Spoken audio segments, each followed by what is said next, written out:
For 4 years, I was very angry and very depressed, going up and down, manic depression. So part of the time I'd be manic, part of the time I'd be depressed, and part of the time I'd be angry.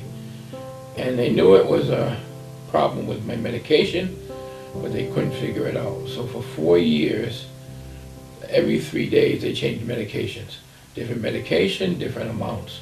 Every 3 days for 4 years.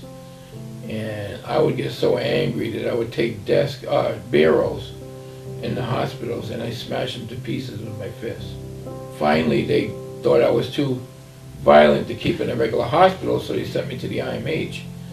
And a week, 2 days after I got there, the doctor canceled all my medication and he gave me a different kind of medication. And 2 days later, I was okay. And I've been okay ever since. For 4 years, I was so sick they couldn't control me. They would call Heidi in to calm me down in the middle of the night. And then after that, it was the blindness, I guess. I have an illness called, what is it called? Retinoschisis. And pretty much the retina is separating from itself. The different layers of the retina are pulling away from themselves. And I had a hard time seeing. I would see pieces of things, but my brain would have to make a picture out of it, and sometimes I got it right, sometimes I got it wrong. And then I lost a big chunk of my vision. I couldn't even tell where I was going. I couldn't see nothing. They took out the lenses, and they gave me artificial lenses, and they put in prescription lenses. And when I come out of it, I can see again. It's not perfect. I do have trouble because I still have the retinoschisis. But the picture is so much better that I can see pretty good now. I have diabetes, and people think of diabetes as something where you take injections, it keeps your sugar under control. But even the hard part of diabetes for me is the diabetic neuropathy, the diabetic neuropathy, because I have a hard time walking because I can't feel the floor. My feet are completely numb.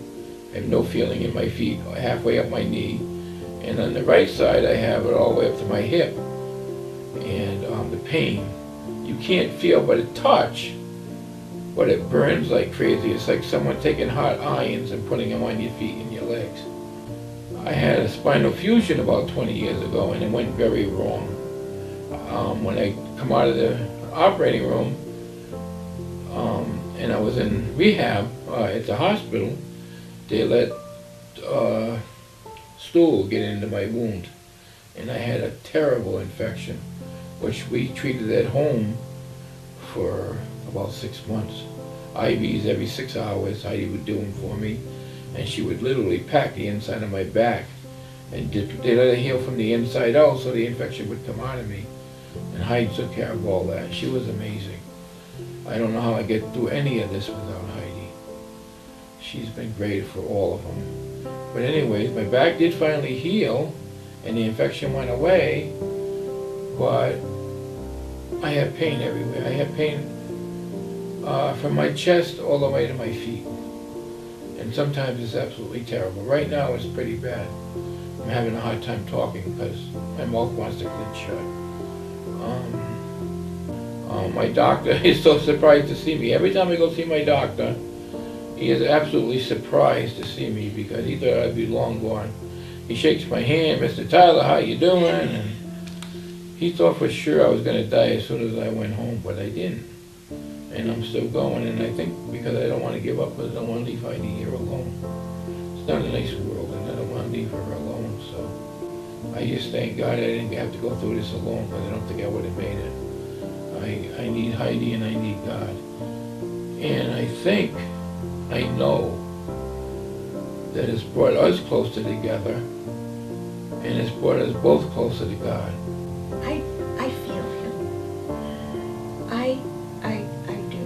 I feel him. And there's another thing too. I know that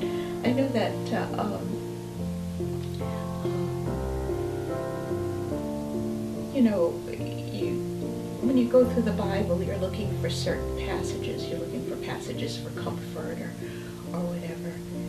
But I find that when I really, really need him, I'll open up the Bible and the passage that I need is there. As soon as I open the Bible, it's there. And I know it's God. I know that that's where he wanted me to be.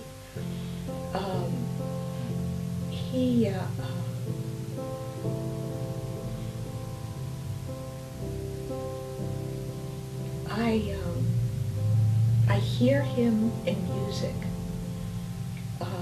I hear him in secular music as well as in hymns.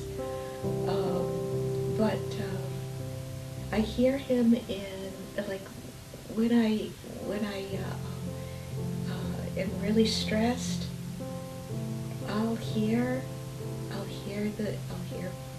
gospel music. They'll just pour in. Whatever is needed will pour in. And it's, I know it's God, because the lyrics are exactly what I need. Yeah. Another thing too is being in a wheelchair makes you less That is true. scary to people. I used to go up to people and they would run from me. Even in church, when I first went to church, I was standing in the back and Tom Marks made an announcement. No, not Tom. It wasn't Tom? No. Who was it? No, it was Richard. Richard made the announcement? I thought it was Tom. Richard made the announcement. You know, Jack Towers was baptized, and he's a scary guy, but he's a very nice guy. Go up to see him, meet him, say hi. Because people in the church were literally afraid to come up to me, because I guess I was big and I didn't look so good. It was the pinstripe It was suit, a I pinstripe think. suit, it might have been, yeah. But anyways, it's like people used to run from me. Now I go in a wheelchair, my legs all bandaged up and, you know, cane with me, and it's like I look like I'm dying. And I go up to people, and now I can relate to people. People relate to me. I'm really good at reaching out to handicapped, because I can just go up and say, how you doing? Even when we were walking in the bike path, a guy asked me, he said, boy, you don't look so good. He said it to me. He said, boy, I said, how you doing, sir? He goes, good. He said, you don't look so good. And we started talking. And the pain level is like normal for me when I'm having a good day. Totally normal. I guess on the scale it's usually about a 4 or 5. And that's normal for me. I never go below 4. And I don't usually go below 5, to be honest about it. And I'm often at 8, 9. I've only had what I call 10 pain is screaming and passing out. And I call 10 pain that you just can't take it, you pass out. And I've had that twice. We were going around a curve in a car, and I just blacked out because it was so bad. I screamed and I go out just for a few seconds, but it's so bad I just literally black out. That's happened to me twice. So I usually, on a really bad day, I'll have 8 or 9s. Today I have probably 8s, where I'm holding on to myself real tight. I'm having trouble talking because when you're in bad pain, your jaw wants to clench shut. So the way God helps me handle it is, one, it never gets beyond when it needs to, or I go to sleep, I pass out. No matter what I take as far as medications, first of all, they all have bad side effects. Second of all, they don't stop all the pain. God will help me sleep often. I'll pray and I'll fall asleep. Because sleep, I don't always escape the pain, because a lot of times I'll be dreaming and I'll be being tortured in my sleep. It's really weird. It's like people are burning me with pokers and breaking my legs and all different stuff. And that's how when I dream, I'm usually being tortured, because the brains in my brain is feeling the pain and it tries to make sense of it. So I dream a lot of being tortured. But I've never ever blamed God for it. It's not God. God is my help. And he's not to hurt me. He won't hurt me. And I know this. I just have a very, very strong belief that God is good, and he doesn't do things like this to hurt people. Not on purpose. And with God, it's always on purpose. So the thing I feel that, yeah, I never ever blame God. I never blamed anybody. Not even the doctors that messed up, or the nurses that let the stuff get in my back. I don't blame people for anything like that. It was a mistake, it was an accident, whatever. It happened to me. Even a lawsuit, everybody wanted me to sue. And we couldn't do it because I couldn't put the nurses on and question them because they tried so hard to help me after the fact, but they I was in the hospital for a month and they took anything I wanted, they gave me anything. They went around the hospital to get things I liked because they wanted me to have it on hand. I have a real struggle with leaving Heidi, as lovely as she is, on this planet without me to protect her. And it really hurts me to know that I'm going to leave her. And that makes me very sad. Even now I'm crying. That makes me very sad. I never wanted to leave her. I always wanted her to go first because I felt like I could take the pain better than she could. But that's my thing. I cry because I don't want to leave Heidi.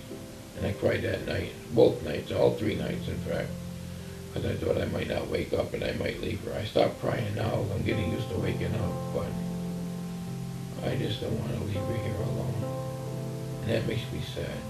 But it also makes me glad the pain will be gone. I will help anybody I can at any time, but more and more I'm finding it's harder to help.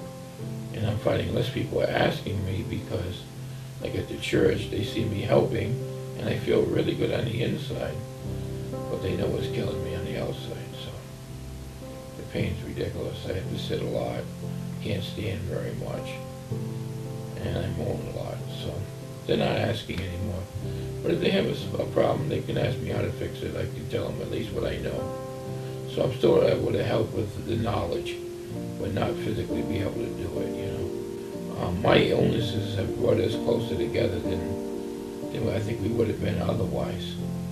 It really has brought us closer together. I rely on Heidi. I need Heidi. She relies on me and needs me. And some couples, they just get distance. They both go in their own corners and sulk or feel the pain, and they really should be together feeling the pain. So for me, it's just don't get distant, get close to each other, stay close to each other, talk about the situation. Just talk about it, and always do it with love. Don't complain, just go through what you have to go through, get it done, and do it with love. Do it with God. Pray about it, get close to God, get closer to each other, and you can go through almost anything.